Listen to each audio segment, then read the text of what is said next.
کیا آپ جانتے ہیں دعاؤں کی قبولیت کا وقت؟ چلے اس ویڈیو میں آج آپ جانیں گے کہ دعا کب قبول ہوتا ہے۔ اذان اور اقامت کے درمیان، تہجد کے وقت، فجر نماز کے بعد، جمعے کے دن کی ایک گھڑی، سجدوں میں، سحری کے وقت، روزے کی حالات میں، شب قدر میں، قرآن مجید کی تلاوت کے بعد، سفر میں، عرفہ کے دن، آب زمزم پیتے وقت، میدان جنگ میں بارش برستے وقت آپ کی دعا قبول ہوگی انشاءاللہ۔ دعا مانگیں۔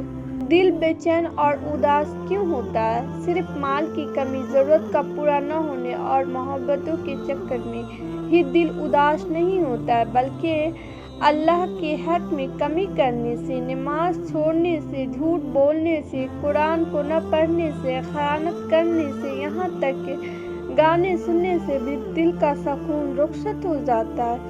ایک بے نام سی بے چینی رہتی ہے، اسے بے چینی کا اثر ہی اللہ تعالیٰ سے دوری اور اللہ کو یاد نہ رکھنا۔ یاد رکھو، صرف اللہ کے ذکر سے ہی دلوں کو اطمینان اور نصیب ہوتا ہے۔